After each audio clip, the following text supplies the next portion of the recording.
हाल ही में आरएसएस प्रमुख मोहन भागवत ने मंदिर और मस्जिद विवाद पर बयान दिया था, लेकिन अब आरएसएस से जुड़ी पत्रिका ऑर्गेनाइजर में भागवत के बयान के ठीक विपरीत लेख लिखा गया है, जिसमें सोमनाथ से लेकर संभल तक का जिक्र है। लेख में दावा किया गया है कि विवादित स्थलों का वास्तविक इतिहास जानना बेहद जरूरी है। पत्रिका ने संभल मस्जिद विवाद पर एक कवर स्टोरी प्रकाशित की है, जिसमें दावा किया गया है कि कैसे संभल में शाही जामा मस्जिद के स्थान पर एक मंदिर मौजूद था। इसमें संभल के सांप्रदायिक इतिहास का भी वर्णन किया गया है। तो भागवत ने कहा है कि हर दिन एक नया मामला उठाया जा रहा है। मंदिर मस्जिद विवाद पर भागवत ने एक बार फिर से बयान दिया है, मोहन भागवत ने बयान दिया है। और जो ये आरएसएस की पत्रिका है उसमें लेख के जरिए ये बड़ी बातें भागवत की तरफ से की गई है कि यहाँ पर सोमनाथ और संभल का जिक्र किया गया है। इससे पहले भी मोहन भागवत ने बयान दिया था। तो आरएसएस प्रमुख मोहन भागवत के मंदिर मस्जिद विवाद पर दिए बयान पर घमासान खत्म होने का नाम नहीं ले रहा है। सियासी बयानबाजी के बीच कई संतों ने भी उनके बयान का समर्थन नहीं किया है। इसी बीच जगत गुरु रामभद्राचार्य ने बयान को मोहन भागवत का निजी बयान बताया और साथ ही ये कह दिया कि वो हिंदू धर्म के प्रमुख नहीं है। संघ प्रमुख मोहन भागवत ने 19 दिसंबर मंदिर मस्जिद विवादों के उभरने पर चिंता जाहिर की थी और कहा था कि हर मस्जिद के नीचे मंदिर नहीं खोज सकते हैं। और ये उस वक्त सामने आया था जब संभल का मामला भी चर्चा में था। संभल में भी किस तरह से जो जामा मस्जिद है उसका सर्वे किया जा रहा था और उसके बाद मोहन भागवत ने एक बयान दिया, कहा जो मंदिर मस्जिद विवाद हर दिन अलग अलग तरह से सामने आ रहा है, उस पर नाराजगी मोहन भागवत की तरफ से जाहिर की गई थी। श्रद्धेचा आदर सगळं राम मंदिर झालं पाहिजे, ते होत आहे। हिंदूंची श्रद्धा असताना हिंदूंना वाटतं, परंतु असं केलं म्हणजे हिंदूमध्ये नेता होता येतं म्हणून किंवा अतिरेकी भूतकाळाच्या ओझ्याच्या परिणामामुळे अतिरेकी तिरस्कार, द्वेष, शत्रुता, संशय याच्या पोटी रोज एक नवीन प्रकरण काढणे हे कसं चालेल? हे नाही चालणार। शेवटी आपण आपलं सोल्युशन काय आहे? जगाला आपल्याला दाखवायचं आहे की आपण सगळे एकत्र नांदू शकतो। एकत्र होना चाहिए, पर अपनी ऐतिहासिक संपत्ति थोड़ी किसी को दे देनी चाहिए। ये मोहन भागवत का व्यक्तिगत बयान हो सकता है, ये सबका बयान नहीं है। वो किसी एक संगठन के प्रमुख हो सकते हैं, हिंदू धर्म के प्रमुख वो नहीं है कि उनकी बात हम मानते रहें। वो हमारे अनुशासक नहीं हैं, हम उनके अनुशासक हैं। तो मोहन भागवत की तरफ से ये बड़ा बयान दिया गया और इसी पूरे मामले पर बयानबाजी भी लगातार जारी है। एक तरफ साधु संत मोहन भागवत के बयान से किनारा कर रहे हैं तो विपक्षी दल भी निशाना साध रहे हैं। कोई भी न्याय संगत संस्था होगी या पत्रकार होगा या प्रेस मीडिया होगा या लोग होंगे, वो हमेशा न्याय की बात करेंगे। ऑर्गेनाइजर ने जो भी लिखा है ठीक लिखा है। निश्चित रूप से जो हिंदुओं के अधिकार को दबाया गया, तो उस अधिकार को तो प्राप्त करना हिंदू समाज का वो धर्म है, कर्तव्य है। उस पर मोहन भागवत जी की टिप्पणी जो काफ़ी समय से आ रहा था, तो वो बड़ा दुर्भाग्यपूर्ण है। और ये तो काफ़ी जो है ऐसी बयान है कि ऐसा लग रहा है कि मोहन भागवत जी पे किसी का दबाव है। तो निश्चित रूप से ये सोचने वाली विषय है। आप अपने दायरे से बाहर जा रहे हैं। आपका दायरा क्या है? अपना ही दायरा पढ़िए जो आपने लिखित में रखा हुआ है। उस दायरे में सोचिए, इस देश को बर्बाद मत करिए। हम बहुत 25-30 साल अपने प्रोडक्टिव जीवन का ये देश मंदिर, मस्जिद, गिरजा, गुरुद्वारा में खर्च कर चुका है। आ जाओ भाई, कहां ले जा रहे हो देश को? अड़ोस पड़ोस की तब चिंता करोगे। अरे बहुत बड़े डेमोक्रेटिक देश है, लेकिन डेमोक्रेटिक मुल्क की, देश की एक जुबान होनी चाहिए साझे अस्तित्व की। क्या कर रहे हो? किसके खिलाफ? सरकार किसकी है? क्या बात कर रहे हैं? हालांकि ये पहली बार नहीं है जब मोहन भागवत ने इस तरह का बयान दिया है। हाल ही में उन्होंने कहा था कि धर्म के आधा ज्ञान के चलते अधर्म होता है, म्हणून हा धर्म समजवावा लागतो आणि समजवणं फार कठीण गोष्ट आहे। मनुष्य समजत नाही। मी खूप ज्ञानी मनुष्य असेल तर त्याला त म्हटल्यावर ताकभात लगेच लक्षात येतो।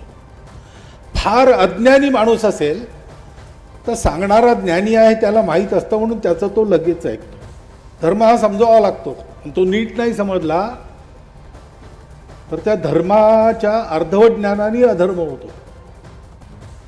जगामध्ये धर्माच्या नावाखाली जितके अत्याचार झाले आहेत ते या चुकीच्या समजुतीमुळे झाले आहेत आणि म्हणून तो धर्म समजवायचं काम करणारे संप्रदाय असावे लागतात, नुसते पंथ असून चालत नाही। और मोहन भागवत के इसी बयान पर अखिलेश यादव और सीएम योगी आदित्यनाथ का बयान भी सामने आ गया है। उन्होंने इस मसले पर क्या कुछ कहा वो आपको हम सुनवाते हैं।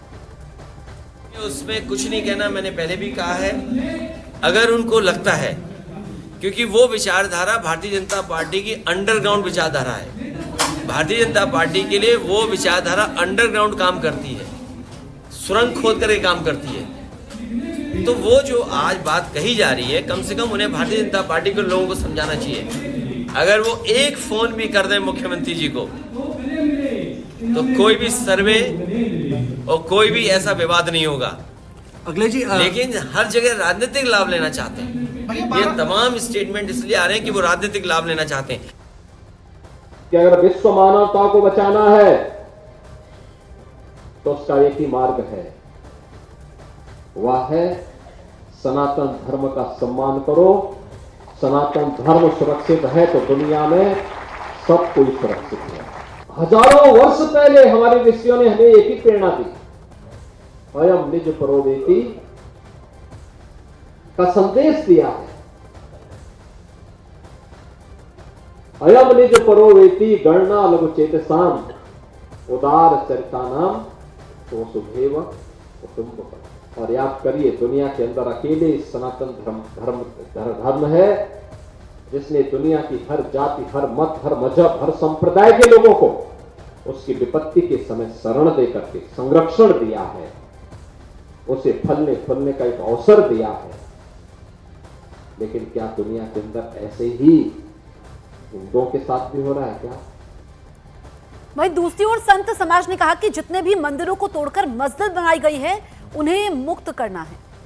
उन्हें कहा, मुझे उनको देख के एक शेर याद आ गया, जो दिल पे गुजरती है खबर तुझको क्या नासा, कुछ हमसे सुना होता फिर आपने कहा होता।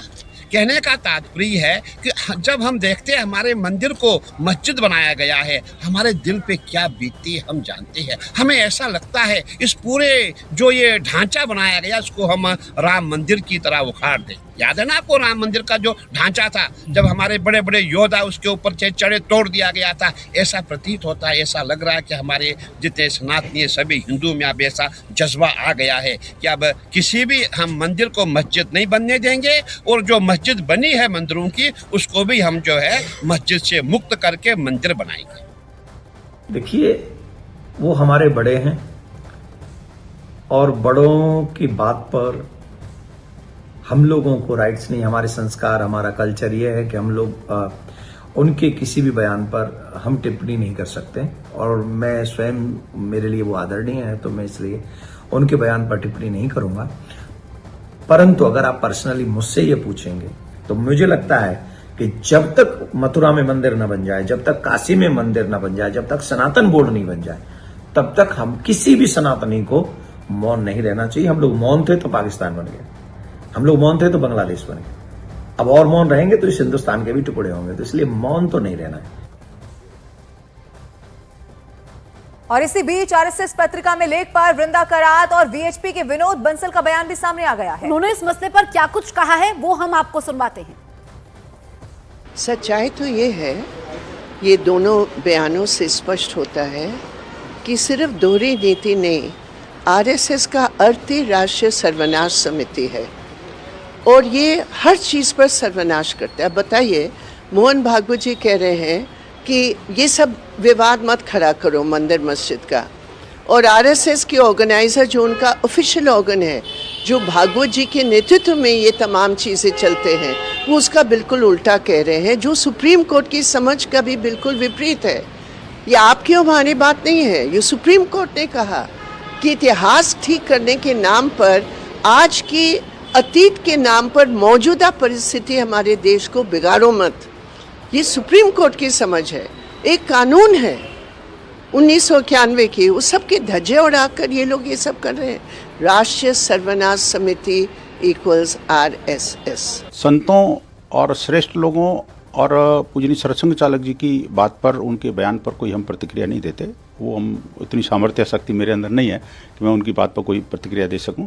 तो उनकी बात को उसी पर्सपेक्टिव में समझना चाहिए जिसमें उन्होंने कहा है।